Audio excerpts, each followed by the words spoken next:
Let me start with something simple. If you can use Google, you can use AI. Not because AI is easy, but because you already understand the hardest part.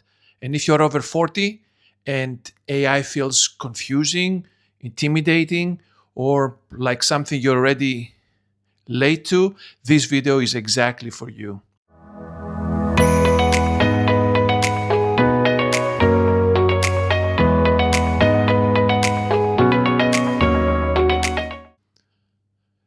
This video is part of a short series I'm creating on AI for people over 40.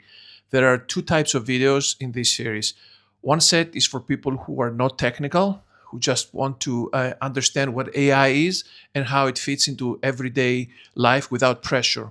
The other set is for professionals and leaders who want to understand how AI can change work and careers for them. This video is the first type, so no tech skills, no jargon, no hype, just clarity. Here's why AI feels harder than Google ever did. When Google arrived, it asked one simple thing: what are you looking for? AI asks something slightly different: what are you trying to do? That shift makes people uncomfortable, not because AI is complicated, but because it forces you to articulate your thinking.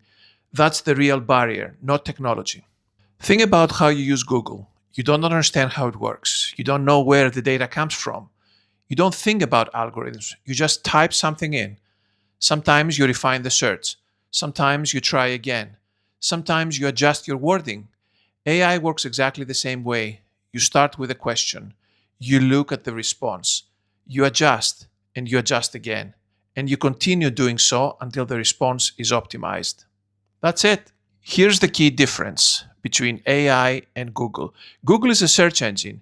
It gives you links and you do the work. You do the reading, the comparing, the deciding. AI works differently. It is agentic. That means it doesn't just give you information, it works with you. You describe what you're trying to achieve, and AI helps you think it through, organize the options, and move forward. It behaves less like a search box and more like a personal assistant. Over time, it can also adapt to how detailed you like your answers or how you think yourself, what matters to you, what doesn't. Google gives you information. AI helps you work with this information. That's the real difference.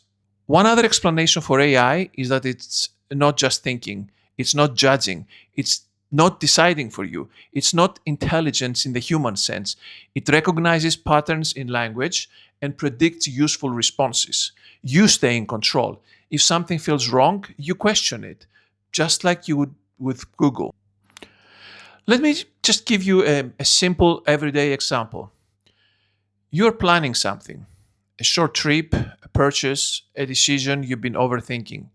Instead of opening 10 websites, you ask AI to help you compare options, not to decide for you, just to organize the thinking.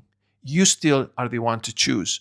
AI just removes the noise. That's not technology. That's what I call white glove support. Another example is a work example. So you've written an email or a message, but it feels too long, too careful, unclear, maybe not too business.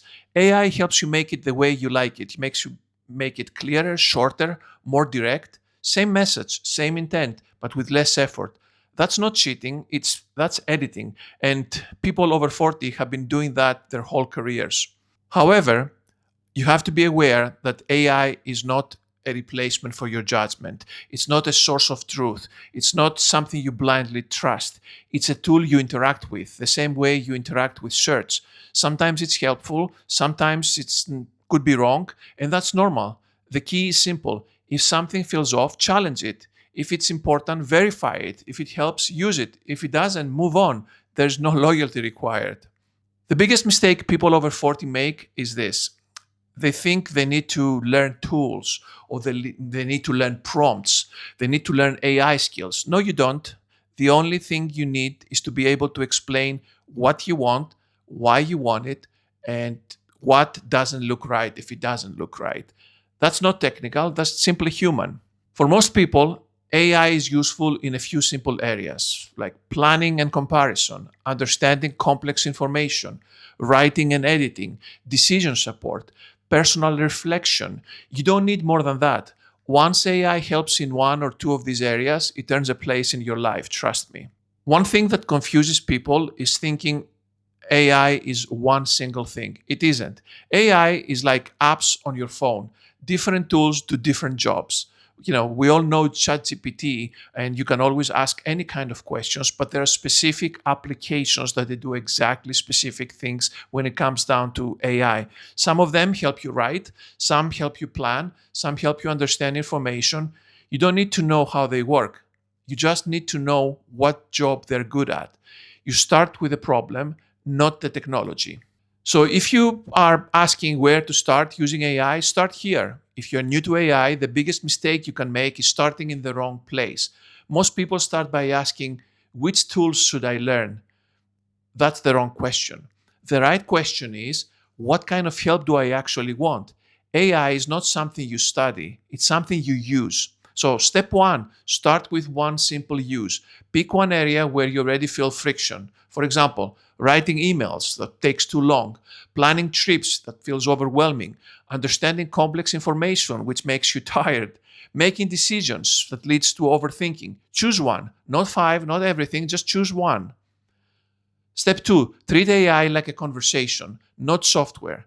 You don't need commands or special language. Speak to it the way you would explain a problem to a person. What you're trying to do, why it matters, what you are unsure about. If the answer isn't useful, say so. This isn't a test, it's an exchange of information, it's a dialogue. Step three, correct it instead of quitting. AI gets better when you guide it. If something feels off, say, that's not quite what I meant, or make it simpler, or this feels too detailed, or try again, but make it shorter. This is how AI learns how you think, not by training it technically, but by interacting with it naturally. Step four, don't try to learn AI. Let it learn you. This is the mindset shift most people miss. You don't need to adapt to AI. AI adapts to you. The more you use it deliberately, the more it matches your tone, the more it fits your preferences, the more useful it becomes. That's when it stops feeling like technology and starts feeling like your personal assistant. Step number five, ignore 90% of the noise. You don't need every new AI app that's out there. You don't need every tutorial. You don't need every opinion online. Most of that content is for people who already live in tech. You just need one or two reliable ways that AI can help you. You need, to use it consistently without pressure. You're not learning AI to keep up. You're using it to make life a little easier. If you've been avoiding AI because it felt overwhelming, that doesn't mean you're behind. It means you're just cautious. And caution is not a weakness when you're learning something new. This video was about comfort and confidence. In the next video, I'll speak about how professionals over 40, the people who already know their craft, and how they can use AI to understand the change that it brings to their work and their careers. If you're over 40 and you want to approach AI calmly and deliberately, please feel free to subscribe. This video and the ones that may follow are built for people who want clarity and not hype. It's not about keeping up. It's about using tools deliberately at the right pace for the right reasons. Thanks for watching.